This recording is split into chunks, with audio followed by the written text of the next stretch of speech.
शालेय विद्यार्थ्यांची वाहतूक करणाऱ्या खासगी व्हॅन चालकांवर शासनाने अन्यायकारक नियम लादले असून 2011च्या शालेय वाहतूक धोरणातील विसंगतींमुळे त्यांच्यावर आर्थिक आणि मानसिक ताण निर्माण झाला आहे।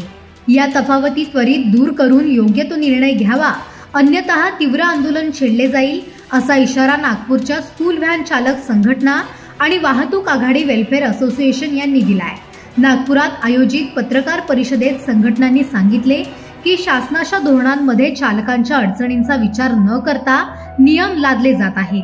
फिटनेस, विमा, परमिट, पीयूसी यांसारख्या अटींमुळे रोजंदारीवर काम करणाऱ्या चालकांना प्रचंड आर्थिक भार सहन करावा लागत आहे। शिवाय स्थानिक प्रशासनाकडूनही कठोर कारवाईला सामोरे जावे लागत असल्याने अनेक चालक मानसिक तणावात आहेत। या संदर्भात 23 ऑगस्ट रोजी नागपुरात वाहन चालकांचा महामेळावा आयोजित करण्यात आला असून या मेळाव्यात आंदोलनाची पुढील दिशा जाहीर केली जाईल, असे संघटनांनी स्पष्ट केले। शासनाने वेळेवर उपाययोजना न केल्यास शालेय वाहतूक सेवा बंद करण्याचा इशाराही यावेळी देण्यात आला आहे। समस्या या पूर्णपणे आलेल्या नंतर तुमच्या समोर करण्याकरता म्हणून ही जरूर समाजामध्ये सर्वांना माहिती नाही आहे। समाजात फक्त एवढंच माहिती आहे की ज्या वाहनातून शाळेच्या विद्यार्थ्यांची वाहतूक करण्यात येते ती स्कूल व्हॅन, जे आम्हाला 21 नियम लावलेले होते त्या 21 नियमाच्या अंतर्गत जी तयार झालेली आहे तीच स्कूल व्हॅन। बाकी आता स्कूल व्हॅन म्हणून उल्लेख करण्यात झाला की कोणती अनोखी घटना झाली तर आपण सर्व वर्तमानपत्रामध्ये स्कूल व्हॅन हा उल्लेख करतोय नाही आहे। स्कूल व्हॅन ही पिवळ्या रंगाची 21 नियमांचं पालन करणारी जी आहे तीच स्कूल व्हॅन आहे। हे गृहीत धरावं।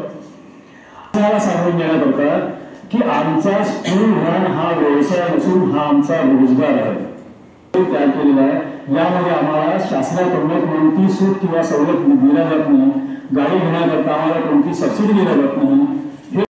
स्कूल व्हॅनबद्दल मागण्या एवढ्याच आहे की तुम्ही संस्थेच्या गाड्यांना जी 20 वर्षाची आयु मर्यादा दिली आहे ती आम्हाला सुद्धा द्या। करोना काळात 2.5 वर्ष आमच्या गाड्या उभ्या आहेत, आता कुठेही हल्ल्या नाही। 2.5 वर्षात आम्हाला शासनाकडून कोणत्याही प्रकारची मदत झालेली नाही आहे, पण किमान आता नियम बदलावायला लावत नाही। जे नियम तुम्ही त्यांना देता आणि 20 वर्ष ते आम्हाला द्या। आमचा रोजगार आहे, आमचं पोट त्याच्या भरोश्यावरती आणि त्यानंतर ज्या वाहन चालकाचं वय 50च्या वर आहे आणि त्याचं वाहन जर 15 ते 16 वर्ष झालं असेल तर त्याला नवीन गाडी घेऊन त्याला नवीन गाडीवरती ते परमिट देण्याची कृपा करावी, कारण त्याचा उदरनिर्वाह फक्त त्याच भरोश्यावरती आहे। तो त्याशिवाय आपलं आयुष्य जगू शकणार नाही, त्याच्या कुटुंबाची सगळी वाताहत होईल। हीच मागणी आहे। त्यानंतर पालकांना विनंती आहे की आम्ही 12 महिन्याचा टॅक्स इन्शुरन्स देतो, कृपा करून तुम्ही आम्हाला सुद्धा 12 महिन्याचे पैसे द्या। आमचं सुद्धा पोट पाणी आमच्या कुटुंबाचा उदरनिर्वाह होतो त्याच भरोश्यावरती आहे। जर आपल्या या मागण्या मान्य नाही झाल्या तर पुढचं पाऊल काय आहे? पुढचं पाऊल आम्ही 23 ऑगस्टला महामेळावा घेण्याचा प्रयत्न करतो महाराष्ट्र लेव्हलवरती, आणि तो महामेळावा घेतल्यानंतर तोपर्यंत आम्हाला शासनाकडे काही मदत मिळाली ठीक आहे, अन्यथा आम्ही पुढल्या आंदोलनाची दिशा त्यावेळेला ठरवू आणि जी काय आमची आंदोलनाची दिशा राहील ती आम्ही आपल्यापर्यंत पोहोचवण्याचा नक्की प्रयत्न करूया।